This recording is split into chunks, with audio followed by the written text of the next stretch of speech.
I covered my parents' bills for 5 years, while my sister did nothing. When I asked them to babysit my daughter for one night, they laughed at my face. "We're not your babysitters." So I severed all ties. Days later, they were crying at my door. I was born and raised in a small Ohio town, where life's early lessons came wrapped in sacrifice and responsibility. From my earliest memories, I watched my parents, William and Martin, struggle to keep our modest cafe afloat amidst relentless financial hardships. While other children reveled in carefree play, I was drawn into a world of adult burdens. I began helping with bills and rent payments, a task that slowly consumed my youthful dreams. The weight of responsibility settled on me like an unyielding shroud. I recall those quiet mornings before dawn, when while others slept, I meticulously organized our meager finances. Every creak of the cafe floor echoed the reality that my family's survival rested on my small, determined hands. I felt the pressure build with every overdue bill and every whispered worry shared in the stillness of night. In those moments, I realized that I was already entwined with the fate of our family, a fate that demanded more than what any child should bear. This realization was the first step on a long, arduous journey, one that would forever shape my path and identity. After those early days in the cafe, adulthood arrived faster than I had ever expected. I landed a position at a major corporation, a role that promised stability and a chance to reclaim some of the dreams I had sacrificed. With my newfound income, I began to mend the financial cracks that had always threatened our family. Every paycheck was split between my personal needs and the relentless demands of the cafe.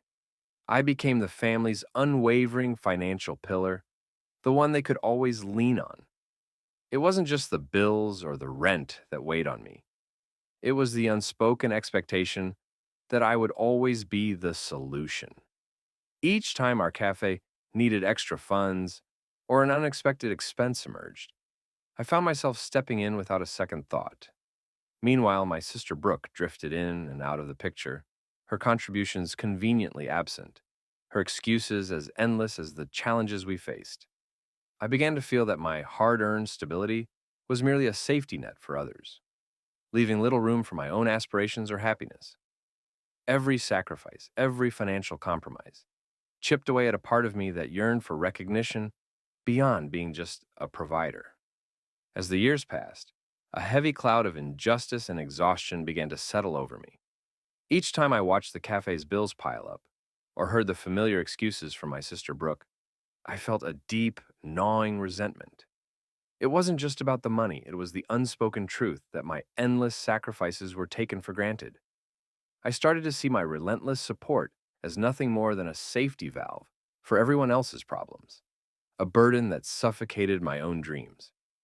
Late at night, in the solitude of my small apartment, I would replay every moment in my mind. The clinking of coins, the hurried phone calls, and the persistent expectation that I should always be available, all converged into a single, overwhelming thought. When will I be seen? Truly seen? I felt invisible in my own life, reduced to a mere caretaker of others' crises. The injustice of it all was like a slow poison, eroding the core of who I was, leaving behind a weary soul desperate for recognition and fairness.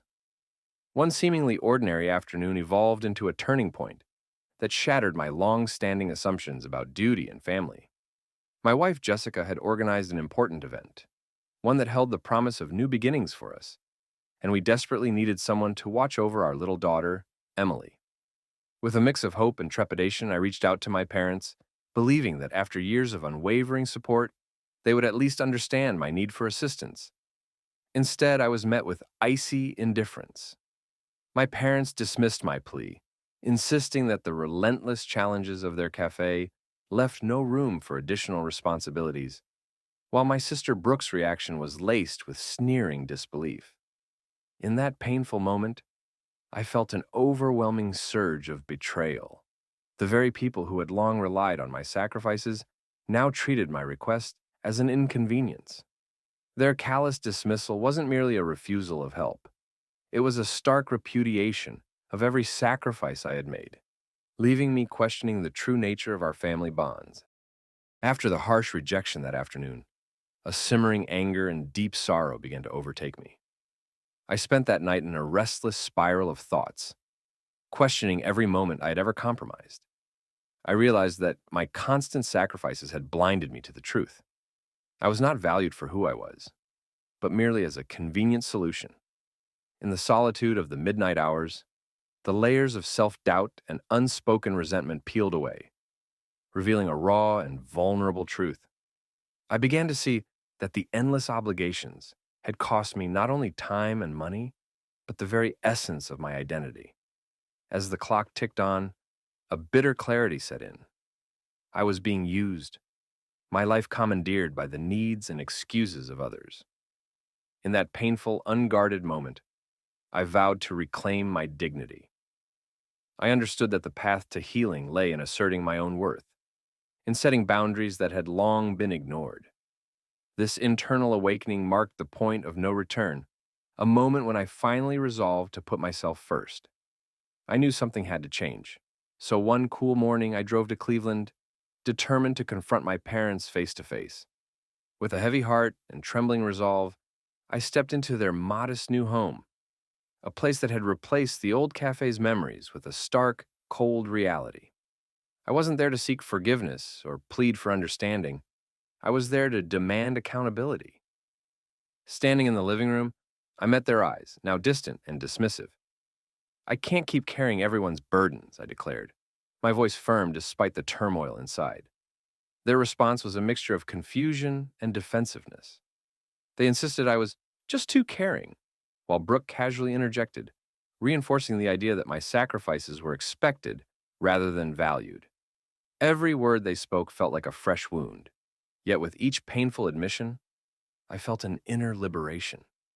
For the first time, I openly questioned why I had allowed their neglect to define my worth.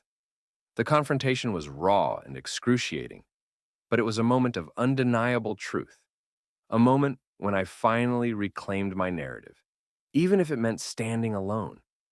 In the aftermath of that confrontational day, I felt a tempest of conflicting emotions, sorrow for what was lost, yet an undeniable relief at finally breaking free. In the silence that followed the explosive confrontation, I began to dismantle the chains of obligation that had long bound me.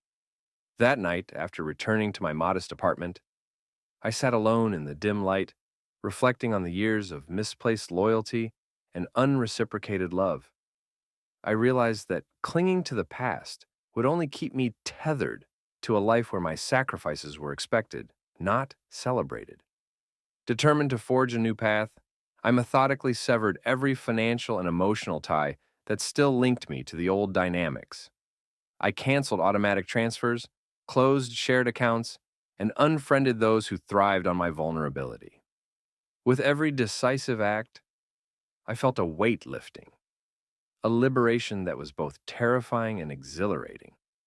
In the quiet solitude of that transformative night, I vowed to honor my own needs, setting the stage for a future where mutual respect, rather than obligatory sacrifice, would define my relationships. After severing the ties that bound me, I knew I couldn't keep my truth hidden any longer. With trembling resolve, I turned to the digital world, sharing my story on a local online forum and across social media platforms. Every keystroke was a leap into vulnerability, exposing years of silent suffering and sacrifice. Almost immediately, a storm of responses engulfed my post. Some messages brimmed with heartfelt empathy and admiration for my courage, while others hurled harsh judgments and branded me selfish. Reading each comment, I felt my emotions oscillate between relief and renewed pain. The unexpected validation from strangers offered a balm to my wounded pride, reminding me that my need for recognition was not misplaced. Yet, the harsh voices echoed the familiar tone of my past, dredging up memories of being taken for granted. In that digital arena, my personal rebellion against old, suffocating patterns was both celebrated and challenged. forcing me to confront the complexity of public opinion. Through it all, I clung to the conviction that speaking my truth was the first step toward a life defined by mutual respect and genuine care. In the weeks following my digital confession, I found myself submerged in a torrent of emotions, an unexpected mix of liberation and loneliness. I began to dismantle the deep-seated patterns of self-sacrifice, piecing together fragments of who I had been before the weight of duty consumed me.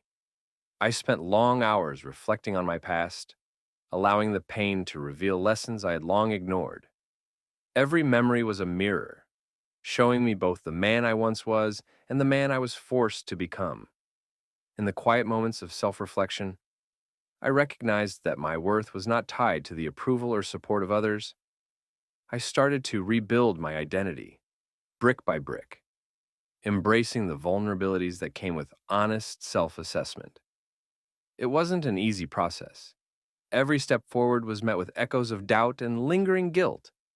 But with every tear shed, I felt a surge of inner strength. I was reclaiming my narrative, determined to honor my emotions and forge a future defined by self-respect rather than endless obligation. In the aftermath of my decisive break, I began to embrace a life redefined by my own terms. The process of reclaiming myself was gradual but transformative. I learned that setting boundaries wasn't an act of selfishness. It was an assertion of my inherent worth. With each day, I forged a new reality that honored my needs, dreams, and the fragile hope of building relationships based on respect, not obligation.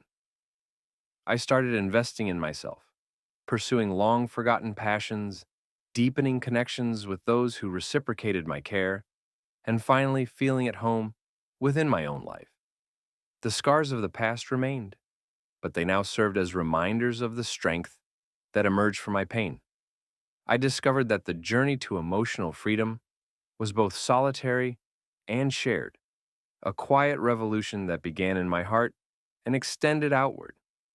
Today, I stand as a testament to the possibility of change, a man who has learned to say no when needed, to seek balance, and to build a future where love is earned through genuine effort, not demanded by duty.